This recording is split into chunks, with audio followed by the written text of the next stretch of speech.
வணக்கம் மாணவர்களே. நாம இந்த வீடியோக்குள்ள எதிர்காலத்துல தொடர்ந்து நடைபெற்று கொண்டிருக்கும் ஒரு செயலை எப்படியெல்லாம் நம்ம பேசலாம் அதை பத்தி தான் பார்க்க போறோம்.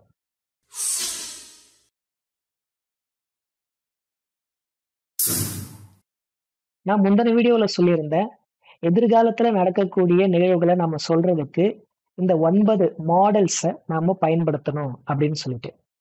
இங்க எதிர்காலத்துல தொடர்ந்து நடைபெறக்கூடிய செயல்கள் அப்பனா என்ன? கண்டினியூஸ் டென்ஸை யூஸ் பண்றோம்.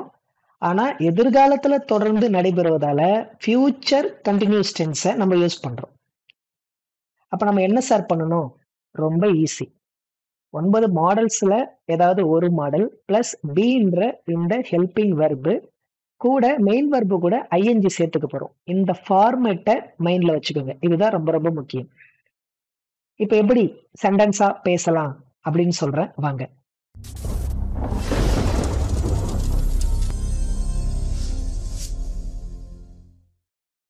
இப்ப நம்மளுடைய அடுத்த வீடியோ டே 11 ஸ்போக்கன் வீடியோ இருக்கு இல்லையா, அத நான் நாளைக்கு பார்த்து கொண்டிருப்பேன் அப்படின்னு சொல்றேன்.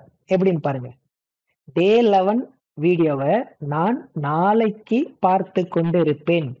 நாளைக்குன்னா இனிமேதான் நடக்க போகுது. அப்ப எதிர்காலம். நாளைக்கு பார்த்து கொண்டிருப்பேன். பார்த்துக்கிட்டே இருப்பேன். கொஞ்ச நேரம் அந்த வீடியோ முடியிற வரைக்கும் பார்த்துக்கிட்டே இருப்பேன். அப்ப கண்டினியூஸா பார்க்க போறோம். அப்ப அது எதிர்காலத்தில் ஒரு தொடர்ந்து நடைபெறக்கூடிய ஒரு விஷயத்தை நம்ம சொல்ல போறோம்.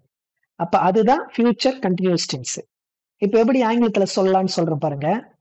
ஐ வில் பி வாட்சிங் day 11 video tomorrow. I will be வாட்சிங் டே 11 வீடியோ டுமாரோ. நான் நாளை டே 11 வீடியோவை பார்த்து கொண்டிருப்பேன்.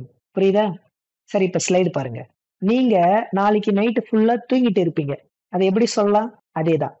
You will be sleeping next full night. You will be sleeping next night. அடுத்த நாள் இரவு ஃபுல்லா நீங்க என்ன பண்ணிட்டு இருப்பீங்க? தூங்கி கொண்டு இருப்பீர்கள். அந்த இரவு ஃபுல்லா ஏறக்குறைய ஒரு 6 to 8 hours ஃபுல்லா நீங்க என்ன பண்ணிட்டு இருப்பீங்க? தூங்கிக்கிட்டே இருப்பீங்க. ஆனா அடுத்த நாள் இரவு தான். அதனால இங்க ஃபியூச்சர் கண்டினியூஸ் டென்ஸ். புரியுதா?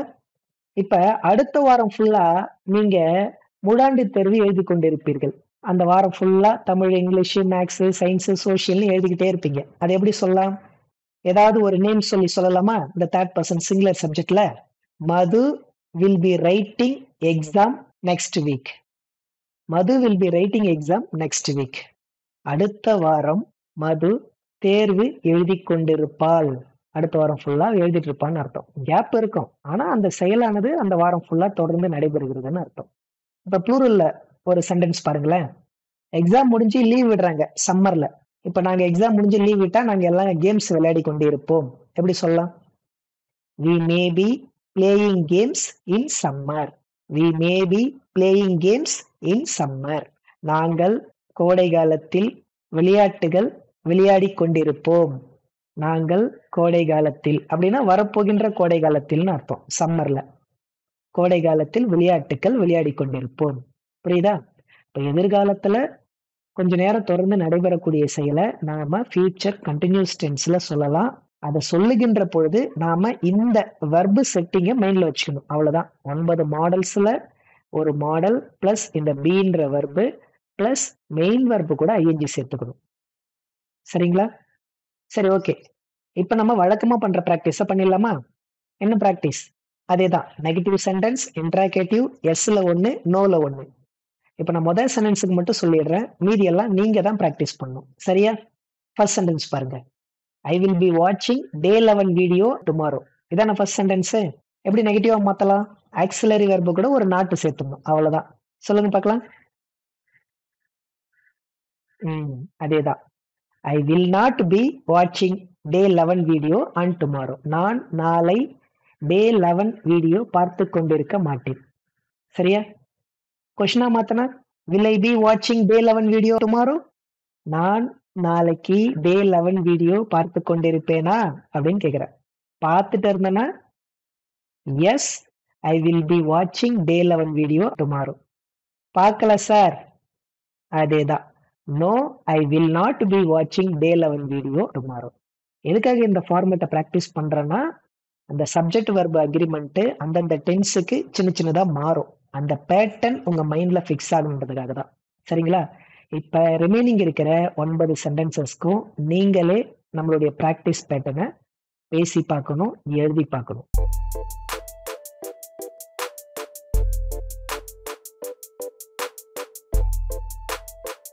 இப்ப நான் ஒரே ஒரு சென்டென்ஸ் தமிழ்ல சொல்றேன். அதற்கு சரியான ஆங்கில வாக்கியத்தை நீங்க யோசிச்சு கமெண்ட்ல சொல்லுங்க. சரிங்களா? நான் நாளை பிரியாணி சாப்பிட்டுக் கொண்டிருப்பேன். நான் நாளை பிரியாணி சாப்பிட்டுக் கொண்டிருப்பேன். நாளைக்கு பிரியாணி சாப்பிட்டுக் கொண்டிருப்பேன். கொஞ்ச நேரம் சாப்பிட்டுட்டே இருப்பேன். யோசிச்சிருப்பீங்கன்னு நினைக்கிறேன். யோசிச்சு என்ன கரெக்டான ஆன்சர்ன்னு கமெண்ட் பண்ணுங்க. ஓகே மாணவர்களே, இந்த வீடியோ உங்களுக்கு இன்ட்ரெஸ்டிங்காகவும் யூஸ்ஃபுல்லாகவும் இருக்கும் அப்படின்னு நம்புறேன். மீண்டும் இது போல மற்றொரு பயனுள்ள வீடியோவில் உங்கள் அனைவரையும் சந்திக்கிறேன். Until I am Ramji, take care. Bye by.